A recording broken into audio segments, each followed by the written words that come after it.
So hello everybody, it is so wonderful to be addressing my home community when running for such a high office.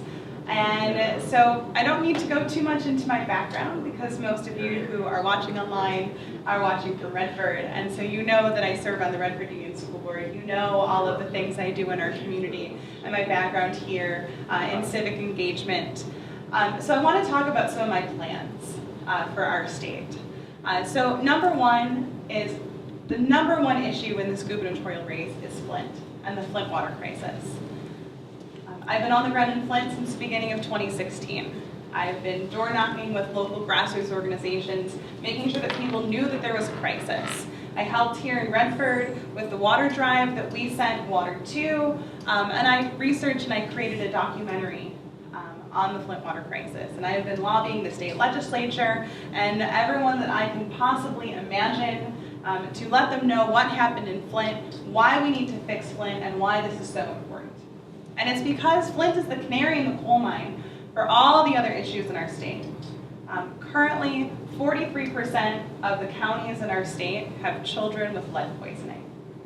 And that includes Redford Township.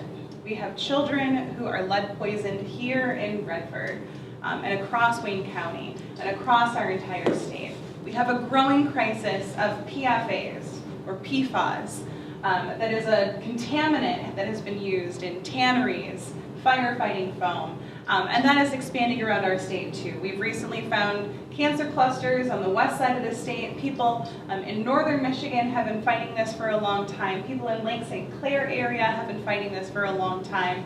We have a larger problem of pollution in our state. So when I worked for Clean Water Action over 15 years ago, we actually worked to start charging fees for pollution permits. Because before then, our state would hand out a permit to allow a company to pollute and would never charge a dime. So we were able to implement a fee. Now that hasn't changed since I worked there. And companies that are polluting our waterways and our air and are making us sick and are making our kids sick and are contaminating our environment, they are not paying the true cost of doing business right now. They are getting off scot-free because they are buying politicians to keep it that way.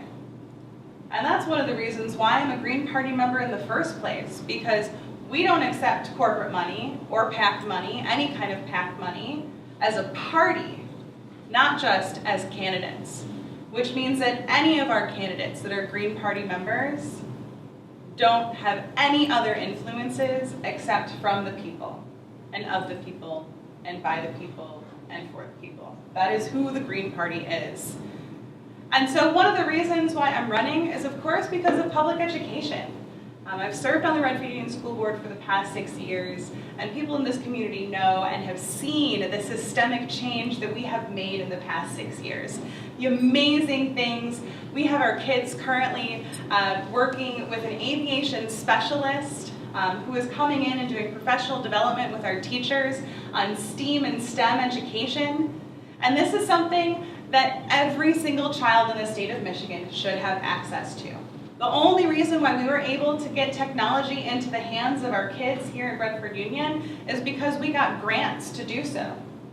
Because the state of Michigan does not supply technology, does not do anything to ensure that our kids are educated. In fact, one of my opponents, Bill Schuette, has argued in court that the state does not have to do anything to help educate children. That the children of Detroit do not have the right of literacy. And to piggyback on what Deanna said earlier, literacy, if we do not have children reading by 3rd grade, we know that they are not going to succeed in life later. And the 3rd grade reading law in the state of Michigan was really implemented partially because of that, but it is another unfunded mandate that our state has put down on our public education system and teachers and administrators without doing anything to support. So one of the things we need to do is to fund curriculum. We need to fund curriculum that includes professional development for teachers around curriculum. We need to fund infrastructure, Michigan is one of only 5 states in the entire country that does not fund school infrastructure. We need to make sure that our local communities, especially lower income communities, have the ability to fix a roof without raising a millage. Because those millages are still based on property values. Even though we have Proposal A, which said we're removing property value from public education, it has not done so. And we really need to look at our state constitution at things like the Headley Amendment, Proposal A, and other problems within our state constitution and do another constitutional convention so we can really look at these problems and fix them. We also need to make sure that we are enforcing the Elliott-Larsen Civil Rights Act and that we are expanding the Elliott-Larsen Civil Rights Act to include people who are LGBTQIA and make sure that we have that commission that has the ability right now only to look at things and recommend. That commission needs some teeth. We need the Elliott-Larsen Act and this Michigan Civil Rights Commission to be able to enforce with fines and investigations. And that includes for persons with disability, that includes persons who are LGBTQIA, that includes persons who are a minority, people who are female, right? Like all of the issues that we have in our state when it comes to injustice and social justice can be fixed if there's accountability. And right now in the state of Michigan, we know that we don't have any kind of accountability. We have some of the worst FOIA laws in the country. We have been ranked dead last when it comes to transparency and ethics within our political system. And I will tell you that I lobbied the entire state legislature. Every single current sitting state senator and state representative got my research on Flint, and only 11 of them responded.